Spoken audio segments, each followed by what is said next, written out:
Machine, turn back now.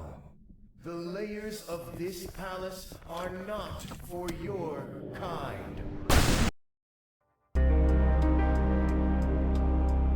So I was browsing the Steam summer sales this week, and I noticed that Ultrakill was on sale.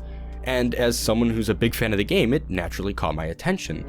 But then I came to the realization that I've never actually showcased the game on this channel, which is weird because, well, it's one of the craziest games I've ever played.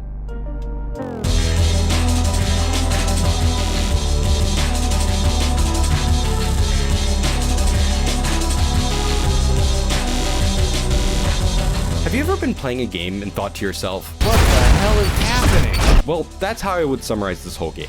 Ultrakill is one of the craziest, most insane, wildest gaming experiences I've ever found. And every single second of it is absolutely amazing.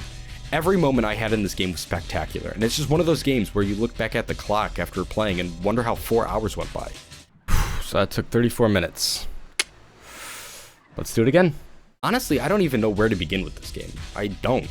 But seeing as I do have to release this video at some point, I should at least start with the gameplay, because that's what sets it apart from everything else. This game makes you feel like you're a god at video games.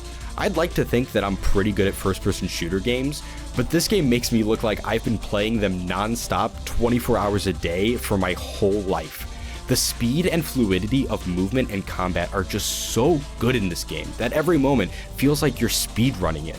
Within my first 30 minutes of playing, it felt like I'd been playing the game for years and that I was unstoppable. And yet, I never got lost or confused while I was playing. Not once was I unable to grasp what was happening or felt like I needed to stop to regain my bearings. Despite the speed and insanity of the fights, I felt composed, like it was some controlled chaos. Yep, I understand completely what's happening here. The sheer momentum you get while playing and the combos you build up, it's all just amazing, and the weapons add to it too, as they feel just as responsive and accurate and controlled as the movement. Everything about this game feels so tight. It's what makes this game feel so controlled, despite the sheer insanity happening in the game. And it's more than just the gameplay that make the game so good. Like the whole rest of it, the graphics here are incredibly great as well. I especially love how it feels like a modern PS1 game with the subtle vertex warping, the ample dithering, and the shitty texture mapping. It all just feels retro, but not like a modern pixel art retro. It feels like actually retro.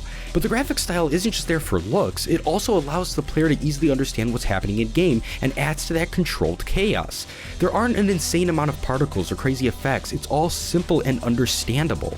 Like how a bunch of the enemies have visual and audio cues for when they're going to attack, just like in a classic fighting game. Just like the weapons, the visuals are tight to add to that controlled nature so you understand what's happening when you're moving at like Mach 5. It suits the game so well, and combine that with the UI and the music, it's just perfect.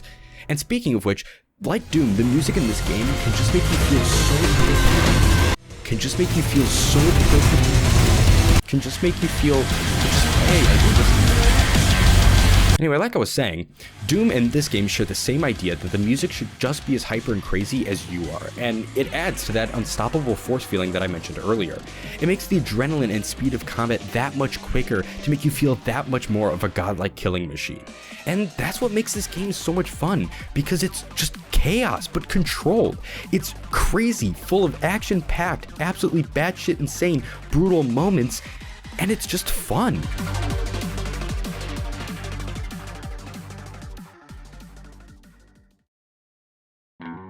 Now normally in these kinds of videos, this would be the point where I would say something along the lines of, oh, but this game is also full of problems. But I'm not going to here. Because honestly, this game is just so good that I don't really have many issues with it. And I'm not saying that the game is absolutely perfect, because it isn't. It's too short and the enemy balancing has a lot to desire, especially with these assholes. But this game is still in early access, and both of the issues I just mentioned are getting addressed. And besides, a game where its major complaint is that it's too short is honestly a pretty good sign that the game itself is really good. It just needs more campaign levels or more game modes. But again, this game is in early access, and it's getting all that. And as far as balancing goes, well, it really doesn't need a lot. If you look at the weapons on their own, they look unbalanced, but in the context of the game, they're really, really good, especially how you can chain them together and how they're used in different instances. In fact, I didn't even realize that there was a mechanic that encourages you to use different weapons, because I was already doing that. The game is designed in such a way that each type of enemy or encounter has a weapon or combo that's good against it, so I was always switching to different weapons anyways.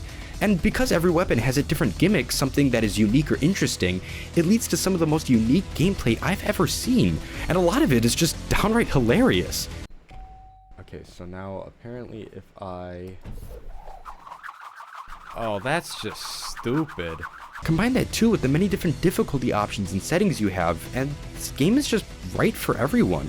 A casual player will have a great time, yet someone who's super competitive and loves a challenge will feel right at home here too. This game is just the perfect package, and I can't say anything bad about it because I don't think there is anything bad about it. So instead of ranting about more issues this game doesn't have, I think I'm just gonna have to end this video with, you should really play this game. Because you should really play this game. It's got everything you'd ever want in a single-player first-person shooter. Insanely good mechanics, a fantastic campaign, amazing visuals, hilarious Easter eggs, and enough replayability to turn a 5-hour game into a multi-day adventure. I genuinely don't think I've ever been this positive about a video game since... Well, I've never been this positive about a video game. This game is just that good, and again, it's even on sale right now. So...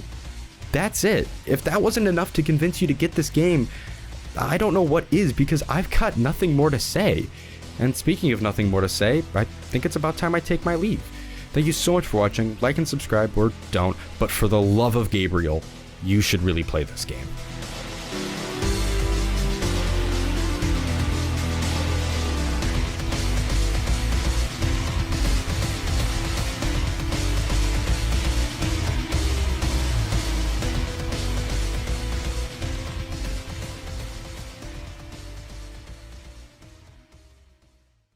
Ultra killing time!